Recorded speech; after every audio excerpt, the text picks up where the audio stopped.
Hey guys, it's Mitychondria Cards. Thanks for coming back to the channel and checking stuff out. Really appreciate you guys over the last few weeks. So I'm coming up on my 1 year anniversary of having my card shop, my TCG business. So I'm really excited about that. And I wanted to share some tips and pointers or things that I've learned over the past year. When I was first starting out, I spent a lot of time on YouTube. At the time, there was, a few really good creators and stuff like that, but overall, there was a lot of questions that I had that wasn't really addressed, or situations that I ran into, stuff like that. So I just wanted to kind of like help out other people that were looking to go in this direction. So I have like that small list. Okay, so number one that I've learned is staying organized. So when I first started out, I had like an ETB box full of listed cards combined for eBay and TCGplayer. So TCGplayer has a system where you have to level up from 1 to 4. This was a year ago, so I think that that's still their system. Um, but yeah, so I think to level up from like 1 to 2, you have to have like 50 confirmed orders, 85% positive feedback, stuff like that. It's different requirements for that. Uh, so after you level up from 1 to 4, which I can also make a video on that too for anybody that's starting up on TCGplayer. I know a lot of people are going the eBay route. I'm doing both. I think it's best to stick to 2 platforms. I also did not purposely put on PokeRev's video back here. I'm not sponsored by him or anything like that, although that would just be incredible. I've learned so much from him. He's a cool YouTuber. But anyways, I just paused it when I started this. So where was I? ADD is horrible today. Yeah, so I think the biggest thing is to stay organized, because after you get leveled up, you can list. I think level 2 to 3 is like 2,000 cards or something, and then after that, it's unlimited. And so once I started to really start listing more and listing more and listing more, I started running out of space. I didn't have my stuff organized in a way that was effective. I was having to go through all my cards, finding stuff. It was horrible. So it was horrible trying to figure out that system. So I'm going to show you guys what I do, and then that way, if you want to, you can follow this same method. Or if you have any suggestions, people that have been selling longer than me or whatever, I'm always open to that. I like learning new things and finding more effective ways to do things. So yeah, so check this out.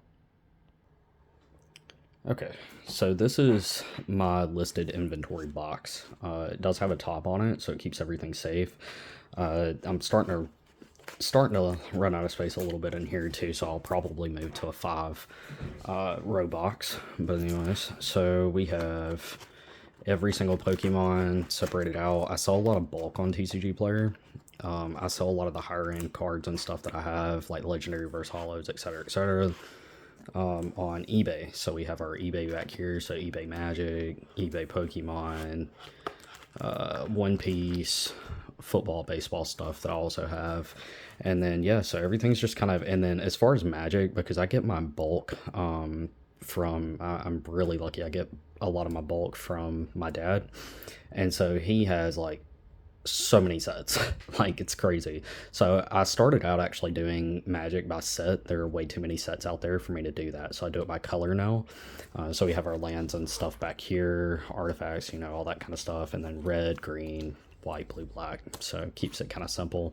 It is getting to the point though to where I do have so much Magic listed that I think I'm about to do like an ABC system within each color, so like an A through L or whatever, just as an example. But yeah, so staying organized. Biggest tip number one. Tip number two is a real fun one if you have watched any of my last few videos on opening TCG player orders that I've ordered myself as a collector. We've seen a lot of a lot of issues with that.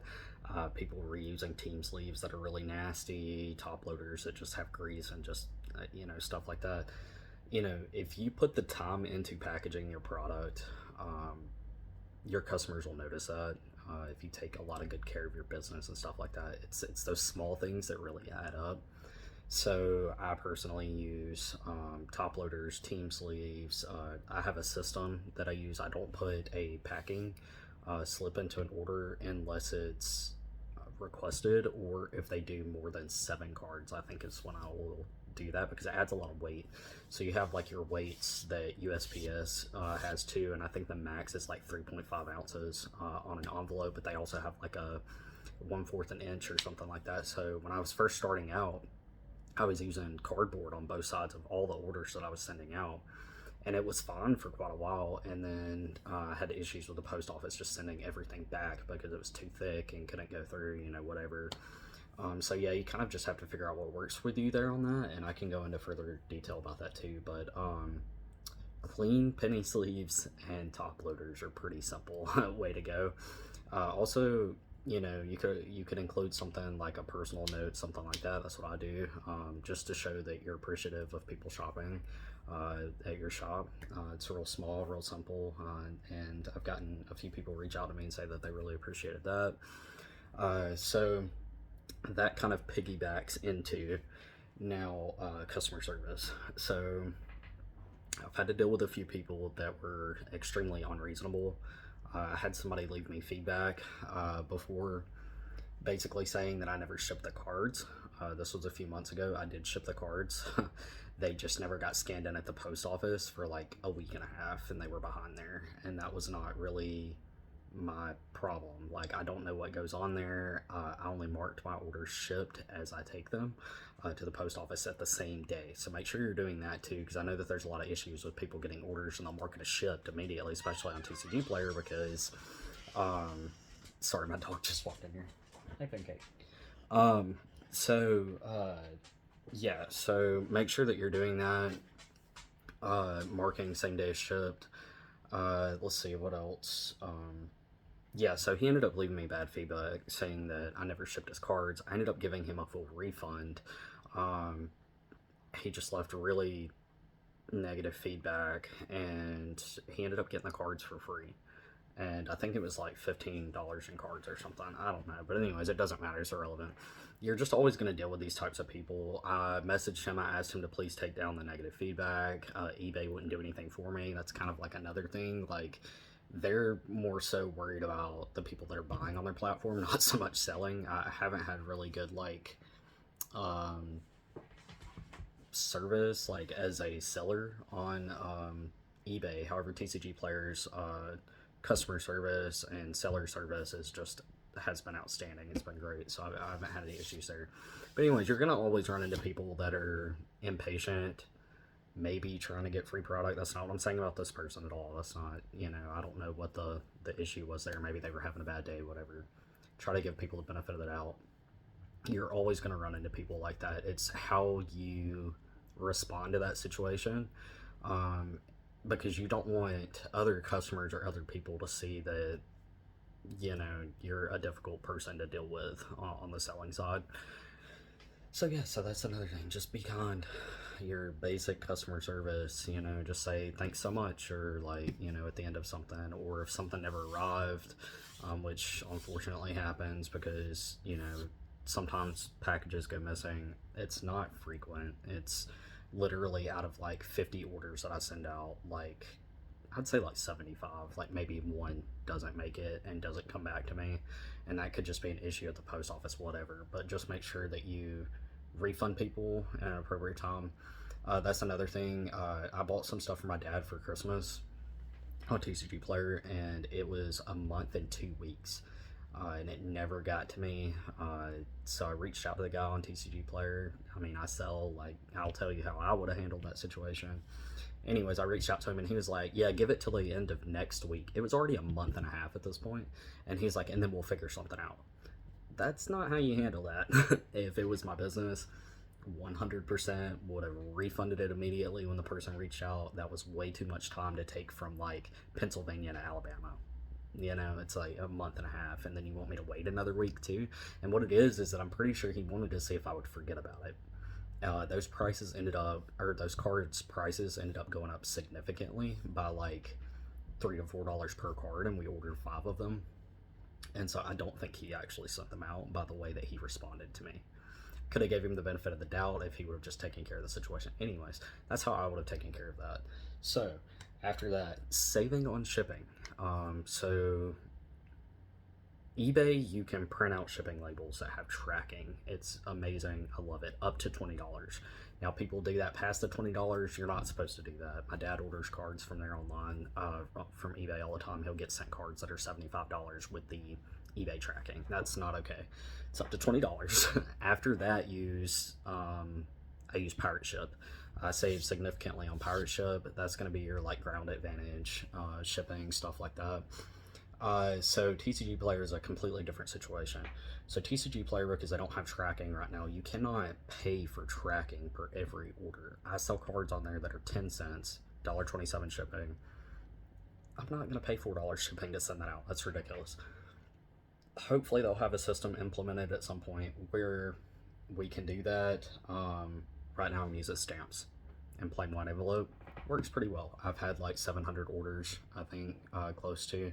In total, this last year, I've done close to 2,000 orders, but to be fair, I wasn't like fully focused on it. I was kind of funding my own hobby with it at first because I just wanted to open up cards because I was just getting back into it and everything.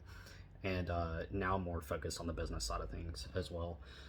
So saving on stamps, estate sales, Facebook Marketplace, that's how I've managed to get stamps for like 13 cents each.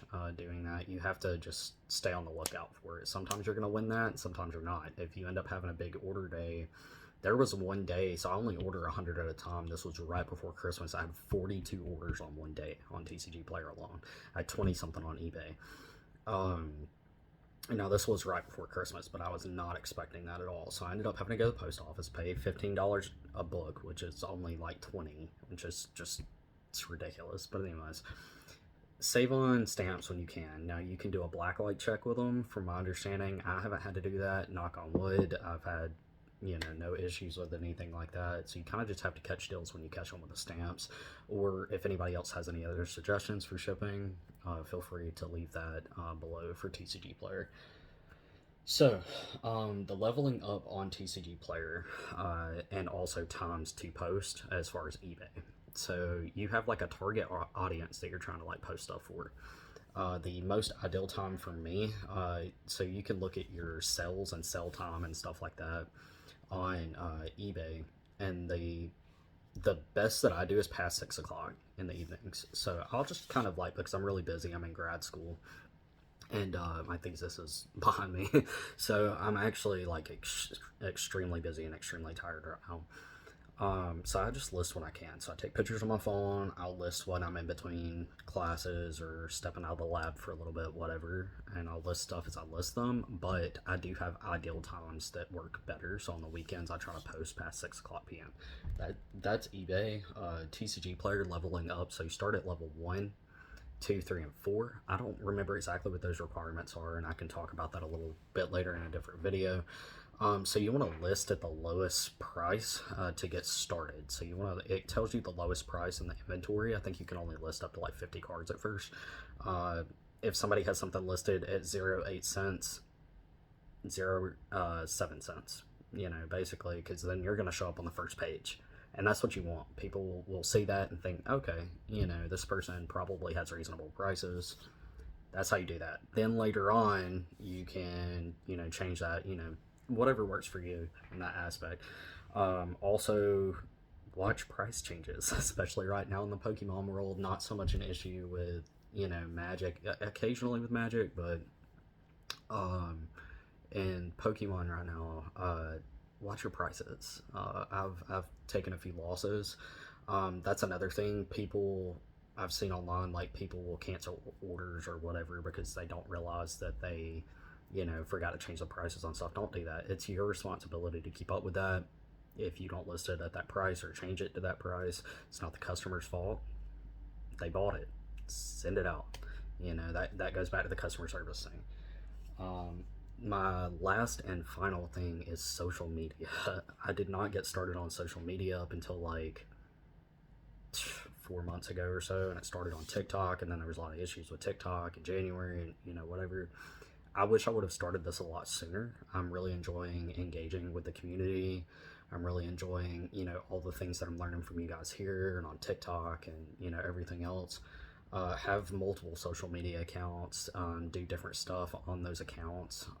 Like on my Instagram, I'll just show like a really cool card that I bought, or stuff going out on sale. You just kind of have to gauge that, and I'm still learning as far as like YouTube goes as well. But yeah, those are definitely my biggest tips. So good luck to you guys. I'd like to get to a point, hopefully by this time next year. If I'm not too terribly busy, I should be able to fit in a card show or two, like a local card show.